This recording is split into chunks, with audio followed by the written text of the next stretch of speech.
Inazuma 11 Victory Road seems simple at first. Form a team, train players, and win matches.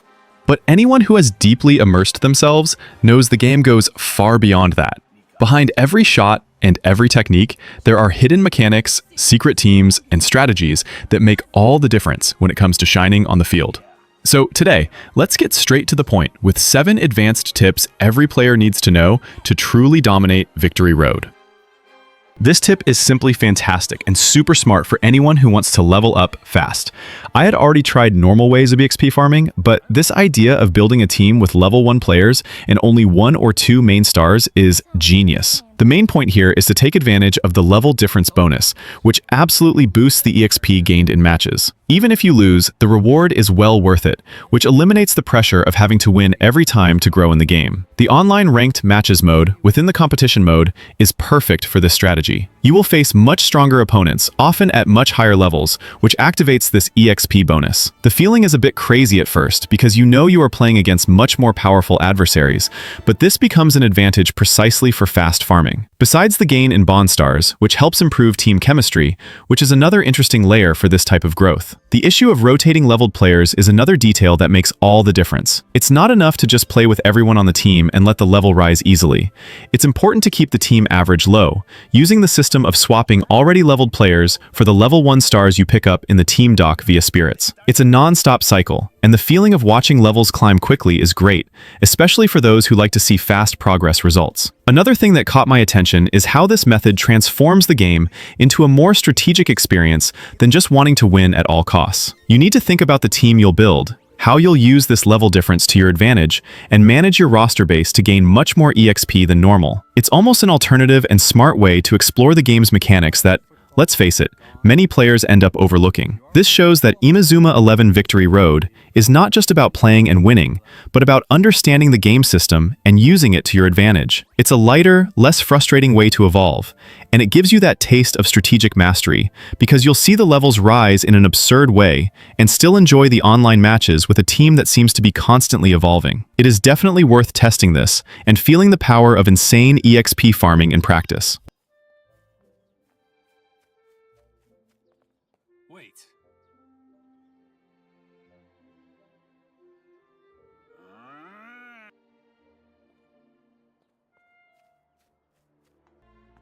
Every school has its bad apples. This tip about the elemental system in Inazuma 11 Victory Road is one of those that can completely transform the way you play. Mastering the mechanics of the elements in Hisatsu and understanding the matchups is essential for anyone who wants to turn the game around, especially against tough defenses. The sequence of elemental advantages: fire beats wood, wood beats earth, earth beats air, air beats fire, and void is neutral, creates a strategic dynamic that goes far beyond simple kicks and conventional tactics. The point of using fire shots against wood goalkeepers to ensure huge boosts is something that, in practice, makes a brutal difference. When you manage to align this elemental advantage at the right time, the impact on the damage and effectiveness of the shot is absurd. This makes you feel like you have a trump card, a smart way to break the opponent's defense when it seems impossible to get past their wall. The coolest thing is that it's not enough to just know the order of the elements. It is fundamental to study the opponent's own Hisatsu. When you know what the opponent is going to use and can predict it, you can prioritize the elemental counters in the most critical moments of the game. This anticipation and adaptation transform a balanced match into a comfortable victory because you are always one step ahead, exploiting their weaknesses with precision. Another aspect that stands out is how this system adds depth to a game that, at first glance, might seem like just another soccer game with special moves. The strategic element of choosing the right movement, the right shot, and the right time to use each element makes the game much more tactical and engaging. It's almost like a game within a game, where mastery of the elements is decisive for success. This tip shows that the secret in Inazuma 11 Victory Road is not just in abilities and levels, but in a deep knowledge of the elemental system and the matchups. Playing well involves patience, observation, and applying what you know at the right time. And when you achieve this, the feeling of dominating the game is unique. Plus, victories against solid defenses become much more satisfying. This is one of those strategies that, once you get the hang of it, you won't want to let go.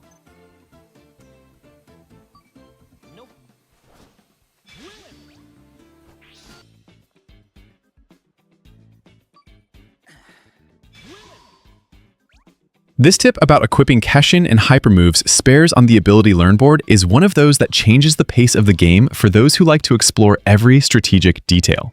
When you go to the spirit market to exchange spirits for these extra spares and moves, you are basically preparing to make your team more versatile and powerful, giving that extra boost that often makes the difference in matches. It's that differential that separates an average player from someone who deeply masters the mechanics. What I like most about this tip is how you can equip these spares directly into the special and hyper slots of the ability learn board, making room for multiple boosts.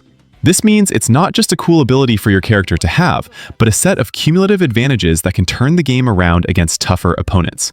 Seeing your team with these abilities activated is almost like watching a transformation that gives you the confidence to face any challenge. The part about activating them using L1 plus R1 in the quick slots in the team dock is a masterstroke for those who want agility and efficiency.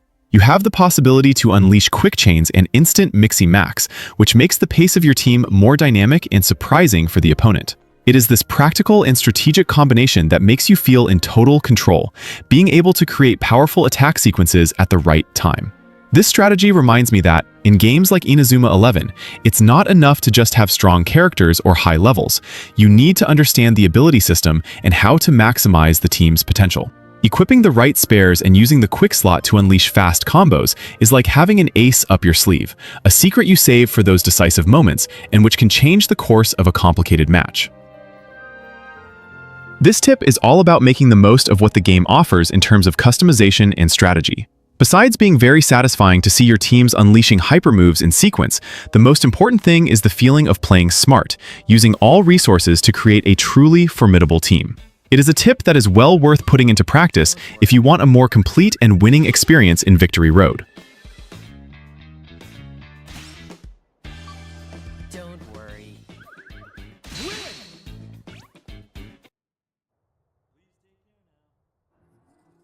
This business of using shot chains together with Keyman Lockdown is simply pure gold for anyone who wants to have total control of the matches.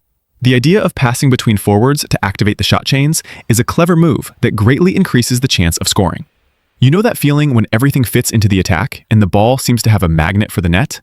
At that moment, it is this mechanic that is working in your favor to make the score go up. Keyman Lockdown is one of the most powerful tactical tools in the game, especially against those players who shine too much on the opposing team, like the goalkeepers or troublesome star players. Buying this ability manually for 3 Zeal tokens at the special training booth may seem like an investment, but it is one of those that is worth every second of gameplay.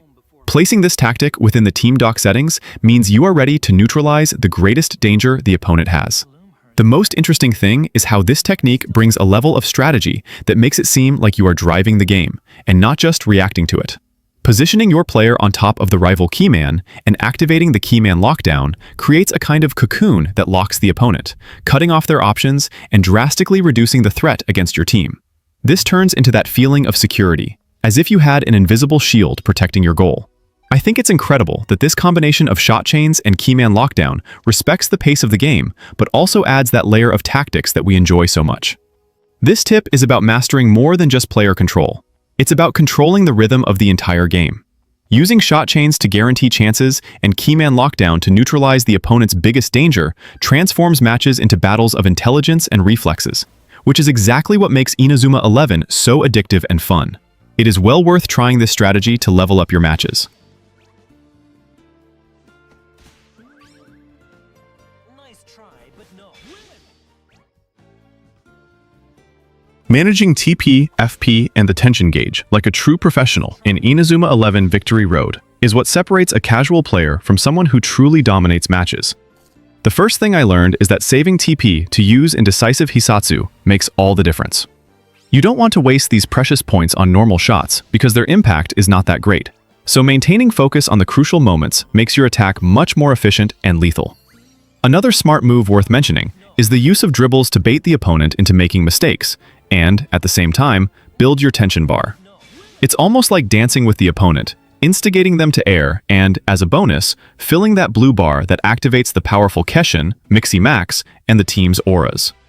This tension buildup is the fuel for the strongest moves, and realizing the right moment to unleash all of this is simply sensational. Furthermore, using the tactic called castle walls in defenses is a master move to block opposing shots. Along with balanced formations, such as the classic 4-4-2, this strategy helps control the midfield, which is where the most important battles happen during the game. This way, you ensure the team has both a solid defensive line and the space to develop their attack intelligently. What I like most about this management is how it transforms each match into a continuous tactical challenge, where you need to be attentive to the energy bars and positioning, avoiding unnecessary resource expenditure and applying everything at the ideal moment. It's not just about running and shooting, but thinking, planning, and adapting the strategy as the game unfolds. This tip is an invitation to play more strategically, use the team's resources and the game's mechanics intelligently, so that every Hisatsu is a memorable blow and every defense an almost impenetrable fortress. Playing like this makes you feel like a real coach, controlling the time, energies, and actions of your players towards victory. Keep up the great work. Your arrangements for high school in the This tip of focusing beans and training on core players is perfect for those who want to build a strong and balanced team without wasting time with dispersed distributions. The secret here is not to spread beans on everyone, but to choose one or two key players to maximize first. For example, prioritizing kick for the main forward and catch for the goalkeeper makes perfect sense, as you strengthen the ends that will most define the game. Focus training on the right stats for each role becomes even more interesting. Knowing that kick and control are essential for forwards, while block and guard are vital for defenders, leaves you with a clear plan for investing your time and resources. This avoids that frustrating trial and error of wanting to improve all skills of everyone at once, and makes progress seem more solid and strategic. Another cool point in this tip is the search for passive synergies, which are those abilities that give boosts when players with specific characteristics are close to each other.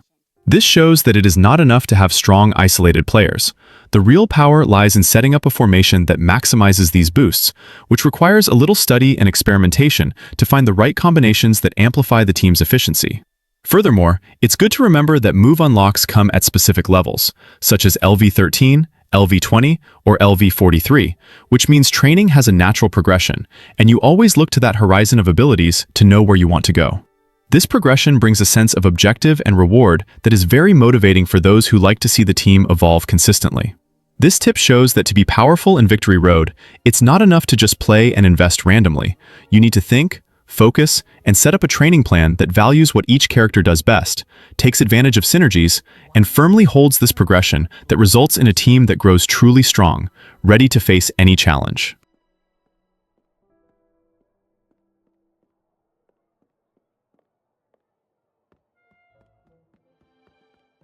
Chronicle mode is one of those modes you cannot ignore if you want to evolve efficiently. The tip of defeating opponents in hero battles to unlock the legendary hero matches in the Competition Free Matches tab is essential for unlocking a lot of valuable content.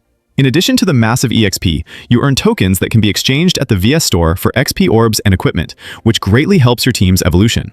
The grind here is very well calibrated because the system encourages you to face varied challenges that not only increase your player's level, but also provide essential resources to improve every aspect of the team. Completing rare drop battles to farm beans and spirits is another key point, as they are fundamental for making important boosts and building synergies that will turn the game in your favor. I especially like the part about building the team with a more efficient meta, such as getting Bai Long, who is considered OP for shots, and exploring builds that create gaps to score easy goals.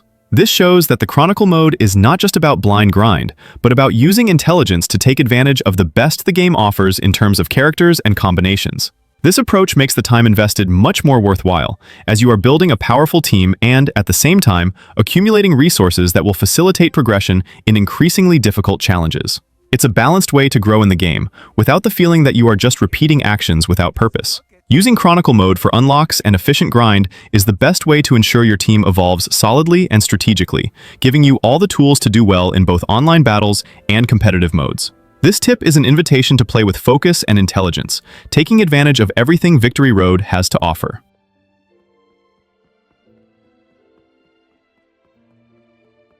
Briar, you say? He's a scary one, all right. Thankfully, he's a lone wolf who keeps to himself. In that sense, he's a bit better than the punks you usually...